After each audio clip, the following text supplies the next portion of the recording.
अस्सलाम वालेकुम फ्रेंड्स, आज तक हम बकरियों की कामयाबी के बारे में तो सुनते रहे कि अगर इतनी बकरियां ले लें 6 माह बाद इतने वो बच्चे दे देंगी, इतने इतने के वो बिक जाएंगे, इतनी आपको आमदन आ जाएगी। बहुत सारी बातें सुनते रहे, लेकिन क्या इसमें नुकसान भी हो सकता है? अगर नुकसान हो सकता है तो कितना हो सकता है? नुकसान होने की क्या क्या वजूहात हो सकती हैं? कौन से इलाके के लिए कौन सी नस्लें बेस्ट हैं?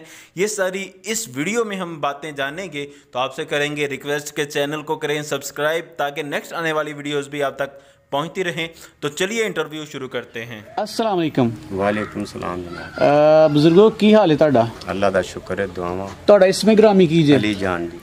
ਅਲੀ ਜਾਨ ਸਾਹਿਬ, ਤੁਸੀਂ ਰਾਜਨਪੁਰੀ ਬੱਕਰੀਆਂ ਕਿੰਨੀਆਂ ਰੱਖੀਆਂ ਨੇ? ये जी 28 ने जी। 28 ਬੱਕਰੀਆਂ ਨੇ, ਪਰ ਤੁਸੀਂ ਖੁਸ਼ ਨਹੀਂ, ਪਰੇਸ਼ਾਨ ਕਿਉਂ ਹੋ? वो उन्होंने इधर दी आबो हवा नहीं माफक। ਤੁਹਾਡਾ ਤਜਰਬਾ ਹੈ ਕਿ ਪਿਓਰ ਰਾਜਨਪੁਰੀ ਬਰੀਡ ਸਾਡੇ ਇਲਾਕੇ ਸਿਆਲਕੋਟ ਦੇ ਵਿੱਚ ਪਸਰੂਰ ਦੇ ਵਿੱਚ ਖੁਸ਼ ਨਹੀਂ ਰਹਿੰਦੀ। नहीं रही ਉਹਦੀ ਵਜ੍ਹਾ ਕੀ ਜੇ? ਉਹਦਾ ਚਾਰਾ ਵੀ ਤੇ ਆਬੋ ਹਵਾ ਨੂੰ ਨਹੀਂ ਮਾਫਕ। ਚਾਰਾ ਮਤਲਬ ਤੁਸੀਂ ਚਾਰੇ ਵਿੱਚ ਫਿਲਹਾਲ ਅੱਜ ਤੱਕ ਕੀ ਪਾਇਆ ਇਹਨਾਂ ਨੂੰ? ਅਸੀਂ ਵੰਡਾ ਪਾਉਂਦੇ ਆ, ਗਤਾਵਾ ਕਰਨੇ ਆ ਜੀ, ਤੇ ਮਕਈ ਕੁਤਰ ਕੇ ਜੀ, ਚਰੀ ਕੁਤਰ ਕੇ ਪਾਉਂਦੇ ਆ। ਅੱਛਾ, ਅਜੇ ਤੱਕ ਤੁਹਾਡੇ ਸਾਹਮਣੇ ਇਹਦੀਆਂ ਕਿਹੜੀਆਂ ਬਿਮਾਰੀਆਂ ਆਈਆਂ ਨੇ? ਤੁਸੀਂ ਦੱਸਦੇ ਪਿਓ ਕਿ ਬੁਖਾਰ ਤੇ ਪੇਚਸ ਵਗੈਰਾ। ਹਾਂਜੀ। ਤੇ ਬੁਖਾਰ ਤੇ ਪੇਚਸ ਜਿਸ ਦਿਨ ਦੇ ਆਏ ਨੇ ਉਸ ਦਿਨ ਦੇ ਲੱਗੇ ਨੇ ਕਿ ਕਦੇ ਠੀਕ ਹੋ ਜਾਂਦੇ ਨੇ? ਕਦੇ ਜਦੋਂ ਆਏ ਨੇ ਉਹ 2-3 ਦਿਨ ਠੀਕ ਰਹੇ ਨੇ, ਟੀਕੇ ਵੀ ਕਰਾਏ ਨੇ। 2-3 ਦਿਨ ਤੋਂ ਬਾਅਦ ਫਿਰ ਬਿਮਾਰ ਹੋਣੀਆਂ ਸ਼ੁਰੂ ਹੋ ਗਈਆਂ। ਅੱਛਾ, ਤੇ ਉਹ ਪ੍ਰੋਪਰ ਕਿਸੇ ਡਾਕਟਰ ਨੂੰ ਚੈੱਕਅਪ ਕਰਵਾਇਆ ਕਿ ਦਾ ਹੱਲ ਕੀ ਹੈ? ਜੀ ਡਾਕਟਰ ਸਪੈਸ਼ਲ ਰੱਖਿਆ ਲੈ। ਤੇ ਕੀ ਡਾਕਟਰ ਕਹਿੰਦੇ ਨੇ? ਕੋਈ ਉਹਨਾਂ ਨੂੰ ਬੁਖਾਰ ਹੈ ਜੀ, ਤੇ ਨਾਲੇ ਜਿਹੜਾ ਪਾਣੀ ਉਹ ਮਾਫਕ ਨਹੀਂ ਆ ਰਿਹਾ, ਪਾਣੀ ਰਸ ਨਹੀਂ ਆ ਰਿਹਾ ਜੀ। ਇਹ ਇਸ ਗੱਲ ਤੋਂ ਸਾਡੇ ਸਾਰੇ ਵਿਊਅਰਸ ਵਾਸਤੇ ਇਹ ਗੱਲ ਅਸੀਂ ਨੁਕਤੇ ਦੀ ਗੱਲ ਕਰਾਂਗੇ ਕਿ ਆਪਣੇ ਇਲਾਕੇ ਦੀ ਬਰੀਡ, ਆਪਣੇ ਇਲਾਕੇ ਦੀ ਜਿਹੜੀ ਤੁਹਾਡੀ ਬਰੀਡ ਮੁਕਾਮੀ ਹੈ ਉਹ ਇਲਾਕੇ ਵਿੱਚ ਵਾਰਾ ਖਾਂਦੀ ਹੈ, ਉਹਦਾ ਫਾਇਦਾ ਜ਼ਿਆਦਾ। ਤੁਸੀਂ ਬਾਹਰੋਂ ਕੋਈ ਬਰੀਡ ਮੰਗਵਾਓ, ਦੂਰੋਂ ਮੰਗਵਾਓ, ਤੇ ਬਾਅਦ ਦਫਾ ਉਹ ਐਡਜਸਟ ਨਹੀਂ ਹੋ ਪਾਉਂਦੀ। ਉਹ ਆਪਣੇ ਇਲਾਕੇ ਦੀ ਠੀਕ। ਅੱਛਾ, ਇਹ ਬੱਕਰੀਆਂ ਤੁਸੀਂ ਕਿਹੜੇ ਇਲਾਕੇ ਤੋਂ ਖਰੀਦੀਆਂ ਸਨ? ਇਹ ਰਾਜਨਪੁਰ ਤੋਂ। ਤੇ 28 ਖਰੀਦੀਆਂ ਸਨ ਜੀ। ਕਿਸ ਰੇਟ ਤੇ ਐਵਰੇਜ ਔਸਤਨ ਖਰੀਦੀਆਂ ਸਨ? ਤਕਰੀਬਨ 28 ਜਿਹੜੀਆਂ ਨੇ 6.5 ਲੱਖ ਦੀਆਂ ਨੇ। 6.5 ਲੱਖ 28 ਬੱਕਰੀਆਂ।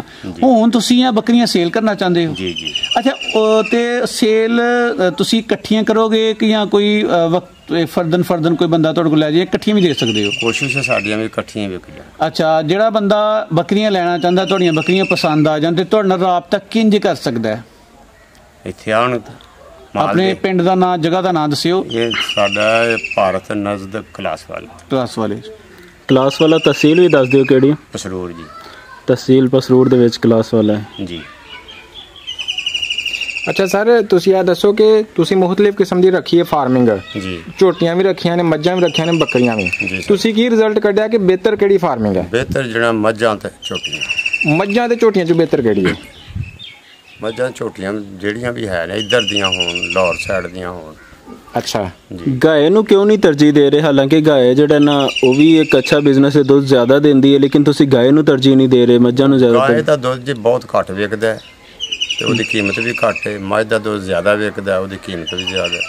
ਹਾਂਜੀ, ਇਲਾਕੇ ਦਾ ਹਿਸਾਬ ਹੁੰਦਾ ਹੈ। ਹੁਣ ਇਸ ਇਲਾਕੇ 'ਚ ਅਗਰ ਕੋਈ ਦੋਗਲੀ ਬੱਕਰੀ ਰੱਖਦਾ ਹੈ ਤੇ ਤੁਸੀਂ ਕੀ ਸੁਜੈਸਟ ਕਰਦੇ ਹੋ ਕਿ ਉਹ ਰੱਖਣੀ ਚਾਹੀਦੀ ਜਾਂ ਕਿ ਨਹੀਂ? ਰਾਜਨਪੁਰੀ ਤੇ ਤੁਸੀਂ ਦੱਸਿਆ ਕਿ ਉਹ ਕਾਮਯਾਬ ਨਹੀਂ ਹੈ ਇੱਥੇ। ਨਹੀਂ, ਇੱਧਰ ਦੀ ਰੱਖਣੀ ਚਾਹੀਦੀ ਬੱਕਰੀ। ਇੱਧਰ ਦੀਆਂ ਮਤਲਬ ਕਿਹੜੀ ਨਸਲ ਹੈ, ਕੋਈ ਹੈ ਆਈਡੀਆ? टैडी बकरी ज़्यादा या देसी बकरी इधर दी होती है वो अच्छी। मैं भी यहाँ पे ये ऐड करना चाहूँगा कि कम से कम ये चौथा फार्मर है, गोट फार्मर, जिसने यही बात कही है कि अपने इलाके की ब्रीड रखें, या फिर अगर कुछ ज़्यादा ही आप रखना चाहते हैं तो दोगली रख लें।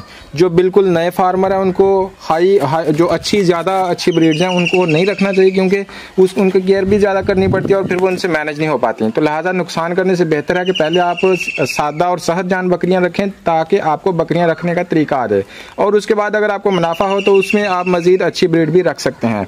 अच्छा अंकल जी, ये बताइए कि आप लोग इनका इलाज करवा रहे हैं और आपने 6.5 लाख की खरीदी, अभी तक आपको ये कितने की पड़ गई हैं इलाज समेत?